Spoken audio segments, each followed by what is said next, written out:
ህወሓትን አማኑኤል አሰፋ ፕሬዝዳንት ጊዜያዊ መምሕዳር ትግራይ ኮይኑ ክመርሕ ከም ዝሓረዮ ተገሊጾም አማሲዩ ዝወጽ ሓበሬታ ከም ዘመላኽቶ ህወሓት ጊዜያዊ መምሕዳር ትግራይ ክመርሕ ሕጹ የቕሪቡ ኣብ ምጽባይ ከም ዘሎ እዩ ተገሊጹ ዘሎ ህወሓት ናይተ አማኑኤል አሰፋ ፕሬዝዳንት ጊዜያዊ መምሕዳር ትግራይ ገይሩ ሓሪዎ ምህላው ዝገልጽ ጸብጻብ በመዘርግሑ ስዒቡ እቲ ሕጹ ኮይኑ ዝቐረበ ምክትል ህወሓት ዝኾነ ኣይተ አማኑኤል አሰፋ ነዚ ሓበሬታ ጻዕዳ ሓሶት ክብል ብምንጻግ ምላሽ ሂብሉ እዩ በመሰረት ጸብጻብ አውራምባ ታይምስ ናይ ፕሬዝዳንት ጊዜያዊ መምሕዳር ትግራይ ጀነራል ታደሰ ወረደ ናይ ስልጣን ጊዜ ኮንትራት ድሕሪ 22 መዓልቲ ማለት እውን መጋቢት 30 ስለ ዝውዳእ ህወሓት ናይተ አማኑኤል አሰፋ ከም ሕጹ መሪጽዎ ምህላው እዩ ገሊጹ ዘሎ ኣይተ አማኑኤል አሰፋ ነዚ ህጹጽ ምላሽ መሃቡ ድማ ንብዙሓት ተገሪሙሎም ብፌደራል ዝተሾመ ጀነራል ታደሰ ወረደ ኣብ ዝሕዚ እዋን ጊዜ ስልጣኑ ምብቅዑ ስዒቡ ኣብ ስልጣን ክጸንሕ ድዩ ኣይጸንሕን ዝብል ዓብዪ ኣካታዒ ዛዕባ ኮይኑ ከም ዘሎ ይግለጽ እዮም ዋላ እኳ ገለገለ ምንጭታት እቲ ጀነራል ኣብ ስልጣን ክቕጽል ብቀደመ ሚኒስትር አብይ አሕመድ ፍቃድ ከም ዝተዋሃቦ እንተተገለጸ ጀነራል ታደሰ ወረደ ቅድሚ እቲ ግዚኡ ምዝዛሙ ካብ ላዕለዎት ኣመራርሓ ህወሓት ስልጣን ልቐቕ ዝብል ሕቶ ቀሪብሉ ምንባሩ ግና ተሓቢሩ እዮም ነቲ ጀነራል ነዚ ሕቶ ዘቕረቡ ኣካላት ክብረነክ ኣካይዳ ቋርጽዎ ብምባል ከም ዘጠንቅቖም ድማ አውራምባ ታይምስ ኣብ ጸብጻቡ የመላኽት እዮም እቲ ብአውራምባ ታይምስ ዝወጽእ ሓበሬታ እቲ ሓድሽ ፕሬዝዳንት ከም ጸጥታን ኢኮኖምን ዝበሉ ዓበይቲ ውሳነታት ናይ ምውሳን ዓቕሚ ዘይብሉ ኮታስ ብዶክተር ደብረጽዮን ዝምራሕ ናይ ፈጻሚ ስራሕ ካውንስል ተለኣኺ ጥራሕ ኮይኑ ክሰርሕ ምዃኑ ዘመላኽት እውን ተባሂሉ ኣሎ ኣይተ አማኑኤል ኣብ ዝቐረበ እዋን ኣብ አዲስ አበባ ምስ ናይ ቀደመ ሚኒስትር አብይ አሕመድ ናይ ቀረባ ሰባት ምስጢራዊ ዘተ ከም ዘካየደ እውን ተገሊጹ እዩ እቲ ጸብጻብ ምስ ተዘርግሐ ምክትል ፕሬዝዳንት ጊዜያዊ መምሕዳር ትግራይ ኣይተ አማኑኤል አሰፋ ሽዑን ሽዑ ኣብ ማሕበራዊ ሚድያ ብምውጻእ ነቲ ጸብጻብ ነጺግዎ እዩ ኣይተ አማኑኤል አሰፋ ኣብቲ ጽሑፍ ከም ዘመላኽቱ እቲ ብዛዕባ ዘሕለፍኻዮ ሓበሬታ ፍጹም ጌጋ እዩ ብምባል ነቲ ብዛዕባ ሽሞት ይኹን ምስ ኣዲስ አበባ ዝተገበረ ርክብ ዝምልከት ጸብጻብ ጻዕዳ ሓሶት ክብል እዩ ነጺግዎም ኣይተ አማኑኤል ወሲኹ ነቲ ጋዜጠኛ ብምንቃፍ ሓበሬታ ካብ ዋንኡ ከይረጋገጸ ምዝርግሑ ስነ ምግባር ፕረስ ዝተሓሰ ምዃኑ እዩ ገሊጹ ዘሎ እቲ 22 መዓልታት ዝተረፈ ናይ ጀነራል ታደሰ ወረደ ናይ ስልጣን ግዜ ምስ ተወድአ ትግራይ ናብ ኸመይ ዝበለ ምሕደራ ክትኣቱ እያ ዝብል ሕቶ ገና ምላሽ ኣይረኸበን ዘሎ እቲ ብዳዊት ከበደ ዝተለዓለ ዛዕባን ብኣይተ አማኑኤል አሰፋ ዝተዋሃበ መልስን ግና እቲ ውሽጣዊ ምስሓብ መሪሕነት ትግራይ ኣብ ኣዝዩ ተሃዋሲ ደረጃ በፂሑ ከም ዘሎ ተረጋጊጹ እዩ ዘሎ ህወሓት ጀነራል ታደሰ ወረደን ይተካል ያለችውን አዲስ ፕሬዝዳንት መመደቧን አሳውቃለች እንግዲህ ከ22 ቀናት በኋላ ስልጣናቸውን በይፋ የሚጨርሱት ወይም ስልጣናቸው በይፋ የሚያበቃው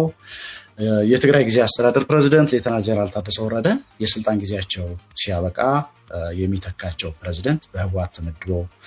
እየተጠባበቀ እንደሚገኝ ለህወሓት ጽሕፈት ቤት እጅግ ቅርብ የሆኑ አንድ የአውራምባ ታይምስ ምንጭ አረጋግጠውልናል ህወሓት ለዚህ ኃላፊነት የመደበቻቸው ሹመኛ በአሁኑ ጊዜ የጊዜ አስተዳደሩ ምክትል ፕሬዝዳንትና የህወሓት ምክትል ሊቀመንበር የሆኑት አቶ አማኑኤል አሰፋ መሆናቸውን የገለጹልን ምንጮች አቶ አማኑኤል እጩነታቸው በህወሓት ቀርቦ 9 አባላት ባሉት የካውንስል ስራ አስፈጻሚ ውስጥ በ8 ይሁንታ እንደተሰጣቸው አረጋግጠናል አዲሱ ፕሬዝዳንት እጅግ የተገደበ ስልጣን እንደሚኖራቸው የጠቆሙ እነዚህ ምንጮች በዶክተር ደብረጽዮን ሰብሳቢነት የሚመራውና የተለያዩ ኮሚቴዎችን በስሩ ያቀፈው የካውንስሉ ስራ አስፈጻሚ ብዙዎችን ኃላፊነቶች ጠቅልሎ እንደሚይዝ በማውሳት ፕሬዝዳንቱ ከህዝብ መሰረታዊ አገልግሎቶች ጋር የተገናኙ የለታለን ከማከናወን የዘለለ ይህ ነው የሚባል የመወሰን ሚና እንደማይኖራቸው አብራርተውልናል አቶ አማኑኤልም በዚሁ ሐሳብ በዚሁ አገባብ ተስማምተው ኃላፊነቱን ለመረከብ መወሰናቸውን ያረጋግጡልን ብኻልእ ገጽ ስትራቴጂካዊት ድሮን ኢትዮጵያ ኣካንቺ ኣብ መሬት ሱዳን ተሓምሺሻ ከም ዝተረኸበት ተገሊጹልና ሓይሊ ኣየር ሱዳን ድማ ወቂዐ ኣውሪደያ ይብል ኣሎ ካብ ኢትዮጵያ ተበጊሳ ናብ ክልል ኣየር ሱዳን ዝኣትወት ኣዝያ ዘመናዊትን ስትራቴጂካዊት ዝኾነት ናይ ቱርኪ ስራሕቲ ባይራክተር ኣካንቺ ዝተባሃለት ድሮን ኣብ ምብራቃዊ ሱዳን ከም ዝተወቅዐት ማዕኸላት ዜና ሱዳንን ወታደራዊ ምንጭታትን ጸብጺቦም ኣሎም ብመሰረት ካብ ሱዳን ዝወፁ ዘለዉ ጸብጻባት እዛ ድሮን እዚኣ ኣብቲ ምስ ኢትዮጵያ ዘዳውቡ ዞባ ገዳሪፍ ኣብ ዝርከብ መሬት ሱዳን ከም ዝተሓምሸሸት እዩ ተገሊጹ ዘሎ ሓይሊ ኣየር ሱዳን ነታ ድሮን ብዘይሕጋዊ መንገዲ ዶብ ጥሒሳ ስለ ዝኣትወት ብሚሳይል ወቂዑ ከም ዘውረዳ እዩ ዝገልጽ ዘሎ ኣብ ማሕበራዊ ሚድያ ዝተዘርግሑ ምስልታት እውን ኣካላት እታ ዝዓነወት ድሮን ዘርእዩ ከም ዝኾኑን እቲ ኣብቲ ድሮን ዘሎ ምልክት ድማ ምስ ናይ ኢትዮጵያ ሓይሊ ኣየር ዝመሳሰል ምዃኑ ተንተንቲ ይገልጹ ኣሎ እዛ ድሮን እዚኣ ተራ ናይ ስለላ ድሮን ዘይኮነት ስትራቴጂካዊት ተባሂላ ጽዋዕ ከም ዝኾነትን ልዑል መጠን ኣጽዋርን ጽንኩር ሚሳይላት ክትጸውር ከም ትኽእልን ንነዊሕ ሰዓታት ድማ ኣብ ኣየር ክትጸንሕ ኣዝዩ ርሑቕ ቦታታት ክትበጽሕ ከም ትኽእል ድማ ኣል ዓረብያ ኒውስ እዩ ጸብጺቡ ዘሎ እዚ ድማ ሓደ ካብቲ ዝለዓለ ወታደራዊ ሚስጥራት ከም ዝኾነን እዩ ተገሊጹ ዘሎ እዚ ፍጻመ እዚ ኣብ መንጎ ካርቱምን ኣዲስ ኣበባን ዘሎ ውጥሪ ናብ ዝለዓለ ጠርዚ ከሰቕሎ ከም ዝኽእል እውን ይግለጽ እዩ ዘሎ ብኣልቡርሃን ዝምራሕ መንግስቲ ሱዳን ኢትዮጵያ ንዕጡቓት ሕሚቲ ወታደራዊ ደገፍ ትባላ ብምባል ብተደጋጋሚ ክኸስስ ምጽንሑ ይዝከር እዩ እዛ ድሮን እዚኣ ድማ ኣብ መሬት ሱዳን ምውዳቓ ንኽሲ ሱዳን ከም ህያው መርዳእታ ኮይኑ የገልግል ከም ዘሎ ተገሊጹ እዩ ዛጊድ ካብ መንግስቲ ኢትዮጵያ ይኹን ካብ ሓይሊ ኣየር ኢትዮጵያ ብወግዒ ዝተዋሃበ ግብረ መልሲ የለን እዩ እቶም ኣብ ኢንተርኔት ዝተዘርግሑ ቪድዮታትን ስእልታትን ከም ዘመላኽትዎ እታ ድሮን ምስቲ ኣብ ኢትዮጵያ ዘሎ ኣካንቺ ድሮን ብቅርጺ ብዓይነትን ብሞተርን ብስርሒታት ሚእታዊ ከም ትመሳሰል እዩ ተረጋጊጹ ዘሎ እዛ ስትራቴጂካዊት ዝተባሃለት ድሮን ኢትዮጵያ ብሓይሊ ኣየር ሱዳን ተሓሪማ ምውዳቓ እንተተረጋጊጹ ድማ እቲ ኩናት ሱዳን ካብ ውሽጣዊ ኩናት ሓሊፉ ናብ ዞባዊ ኩናት ከይሰጋገር ዓብዪ ስጋት ፈጢሩ ከም ዘሎን እዩ ዝግለጽ ዘሎ ምንጪ ናይዚ ሓበሬታ ሱዳን ሚሊታሪ ሶርስ አልዓረቢያን ኢንዲፔንደንት ድሮን አናላይዝ እዮም ምዕራብ ትግራይ ህልውና ናይቲ ስርዓት ፌደራሊዝም ምዃና ዘመላኽት ጸብጻብ እውን ወፂሎም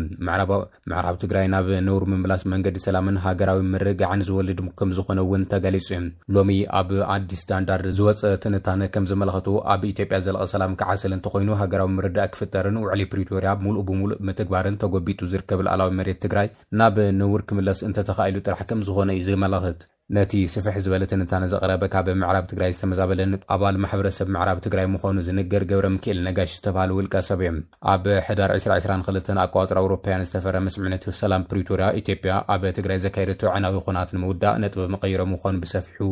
ገሊጹ እዩ እንተኾነ ግና እቲ ስምምነት ንጡፍ ተጻብኦታት ብዓብዪ ደው እንተበለ እውን